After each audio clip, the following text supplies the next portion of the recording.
Bertemu lagi dengan saya, Ilma Indrasri Pratiwi, di mata kuliah pengantar perjalanan wisata dalam channel Pratiwisata di Spotify. Hari ini kita akan membahas mengenai usaha perjalanan wisata. Materi yang akan kita bahas berkaitan dengan usaha pariwisata, manajemen usaha perjalanan wisata, produk wisata, dan usaha perjalanan wisata digital. Bagian yang pertama adalah usaha pariwisata. Definisinya adalah usaha yang menyediakan barang dan atau jasa bagi pemenuhan kebutuhan wisatawan dan penyelenggaraan pariwisata.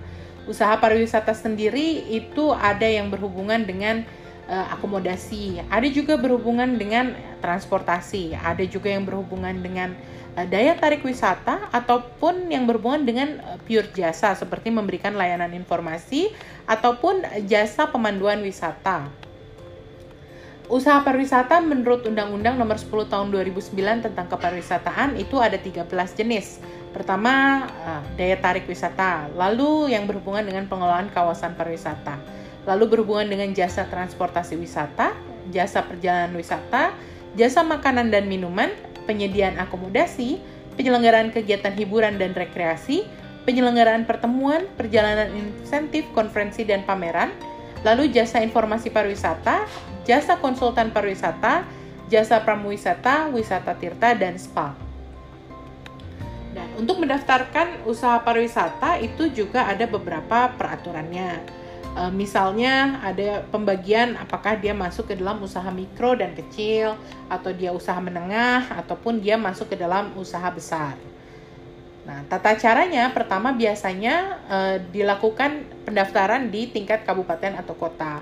Atau kalau misalnya ternyata perusahaan itu dia punya beberapa cabang di beberapa kabupaten kota, maka dia bisa mendaftarkan di level provinsi.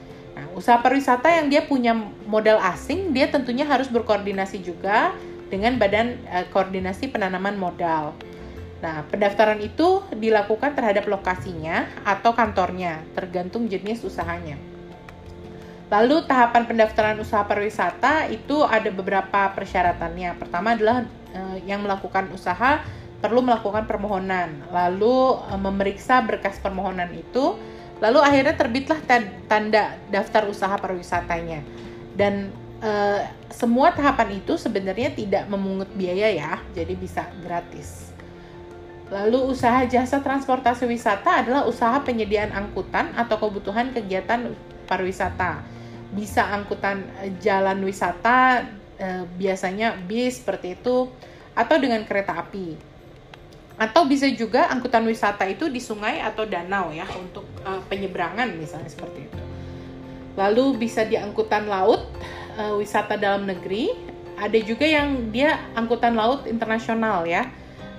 Lalu juga melakukan sertifikasi usaha jasa informasi pariwisata, juga bagian daripada usaha jasa transportasi ya. Aksesibilitas sebenarnya. Lalu berkaitan dengan jenis pelayanan angkutan itu khusus buat angkutan orang untuk keperluan wisata. Biasanya dia harus ada ciri-cirinya, mengangkut wisatawan, dia juga nggak masuk terminal, terus tarifnya itu sudah ditentukan berdasarkan jarak ke tujuan wisata, biasanya nggak boleh digunakan selain untuk keperluan berwisata. Biasanya mobilnya bus atau penumpang yang lain, dan ada fasilitas keperluan wisata seperti ada sound system ataupun signage-nya bahwa dia ada tulisannya label tulisan pariwisata seperti itu. Ada nomor urutnya dan dilengkapi dengan fasilitas keselamatan seperti seat belt ataupun kotak P3K seperti itu. Usaha jasa pariwisata yang berhubungan dengan perjalanan lain adalah usaha biro perjalanan wisata dan agen perjalanan wisata. Kalau biro perjalanan wisata, penyedia jasa perencanaan perjalanan dan atau jasa-jasa pelayanan ya, penyelenggaraan pariwisata termasuk penyelenggaraan haji dan umroh. Kalau misalnya agen perjalanan wisata, dia sebenarnya untuk lebih ke arah pemesanan dan sifatnya sangat-sangat retail. Dia tidak menyelenggarakan perjalanan itu sendiri. Jadi dia hanya membantu untuk melakukan pemesanan saja. Usaha biro perjalanan wisata itu juga bisa menjadi penyelenggara ibadah umroh dengan beberapa ketentuan. Itu diatur di Peraturan Kementerian Agama nomor 18 tahun 2015 tentang penyelenggaraan perjalanan ibadah umrah. Nah, usaha jasa pariwisata yang lain adalah usaha jasa pramuwisata atau guiding. Di dalam sini bisa ada guide, bisa ada interpreter, ataupun jasa-jasa yang berhubungan dengan tour manager, menjadi tour manager. Usaha jasa yang lain berhubungan dengan penyelenggaraan event ataupun penyelenggaraan MICE ya. Jadi ada asosiasinya, ada aturannya, dan semua persyaratan itu harus dilakukan. Usaha jasa informasi pariwisata juga termasuk dalam pengolahan berita misalnya, ataupun jasa-jasa pembuatan video, foto, dan hasil-hasil riset itu juga masuk ke dalam usaha jasa informasi pariwisata. Nah, yang lainnya adalah konsultan, itu biasanya memberikan saran atau rekomendasi di bidang studi kelayakan, perencanaan, pengelolaan usaha, penelitian, dan pemasaran di bidang pariwisata. Usaha penyelenggaraan yang lain adalah penyelenggaraan tempat wisatanya, seperti pengelola GOR, pengelola gedung pertunjukan, ataupun penyelenggaraan wisata adventure, terus taman bermain misalnya begitu, ataupun hiburan malam. Panti pijat misalnya seperti itu. Lalu usaha karaoke juga termasuk ke dalam usaha jasa pariwisata, dan usaha jasa yang lain adalah sifatnya dia untuk menjadi promotor gitu. Jadi untuk event-event tertentu dia mendatangkan artis-artis terkenal misalnya seperti itu. Kita masuk ke bagian yang kedua, yaitu manajemen usaha perjalanan wisata.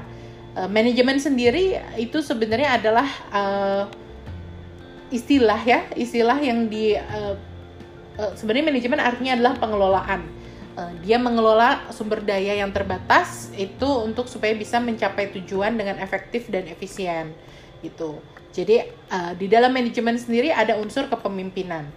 Nah, kalau usaha perjalanan wisata ini ada yang sifatnya dia wholesaler, dia sifatnya tour operator, atau dia sifatnya adalah agent. Ada juga dia sub agent dan electronic agent ya. Jadi dia sebenarnya memang kantornya nggak ada, dan juga travel consultant. Nah, kalau misalnya usaha perjalanan wisata ini muncul mulai pada masanya Thomas Cook, di mana beliau sebenarnya mengelola bagaimana unsur-unsur perjalanan itu dia jadikan dalam satu paket, dan paket itu dijual. Jadi sifatnya adalah sebelum melakukan perjalanan, orang akan membeli paket tersebut, baru dia bisa mengikuti perjalanannya. Sifatnya dia sudah direncanakan, jadi perjalanan itu sudah direncanakan, dan relatif jadi lebih murah karena semua sudah diatur, diurusin gitu. Nah, hubungan antara penyedia jasa dan intermediaries juga berhubungan dengan permintaan ya.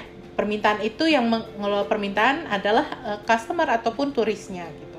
Dimana intermediaries ini dia akan melakukan direct selling misalnya gitu, ataupun virtual travel agent gitu, ataupun travel agentnya. Dan yang supply itu adalah usaha-usaha pariwisata yang memberikan pelayanan terutama ya di dalam proses kepariwisataan.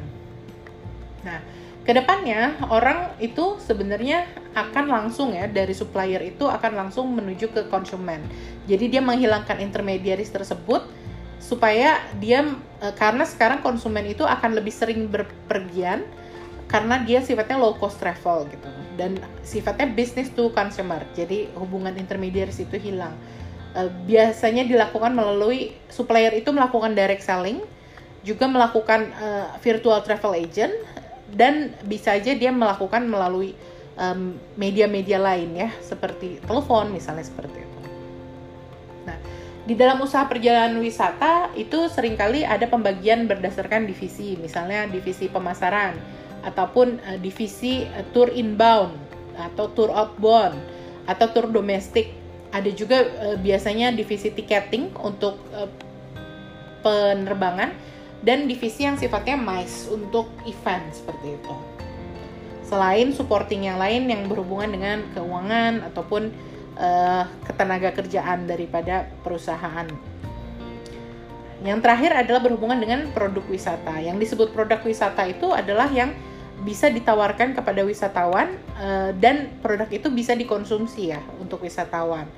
Lalu dia bisa satuan atau dia memang produk itu disebut produk pada saat dia berkumpul gabungan dari beberapa produk wisata begitu. Sifatnya intangible dan akhirnya produk wisata itu harus dikonsumsi di waktu yang sama dengan pembeliannya. Kalau misalnya menurut Kotler gitu ya, produk wisata adalah yang ditawarkan kepada pangsa pasar untuk bisa memenuhi kebutuhannya gitu. Apakah itu dalam secara fisik atau secara pelayanan ataupun orang-orang yang terlibat dalam penciptaan produk tersebut. Nah, komponen produk pariwisata sendiri itu terdiri dari si unsur 5A itu. Yang pertama adalah attraction, accessibility, amenity, accommodation, and activities. Jadi, semua komponen ini sebenarnya bisa dikembangkan untuk menjadi hal-hal yang bisa meningkatkan profit perusahaan. Nah, dimensi dari produk pariwisata itu sebenarnya ada bagian yang tangible-nya sama bagian yang intangible-nya. Produk pariwisata itu kan sebenarnya prinsip utamanya adalah intangible ya. Dia tidak bisa tidak berwujud karena dia bentuknya service pelayanan. Tapi sebenarnya dia bisa menjadi tangible pada saat unsur-unsurnya itu dimunculkan. Misalnya dia bisa dilihat misalnya dengan membuat ticketing misalnya gitu. Ada brandnya, bisa dipegang, bisa dirasakan, bisa didengar. Dan itu yang sebenarnya diperlukan dalam meng-create produk pariwisata dengan melakukan sensor terhadap panca indera misalnya seperti itu. Nah, di era digital, usaha perjalanan wisata juga sangat-sangat berubah ya. Kita lihat dengan keberadaan Traveloka misalnya begitu. Semua sekarang bisa langsung memilih sendiri apa yang dia butuhkan sesuai dengan needs-nya seperti apa.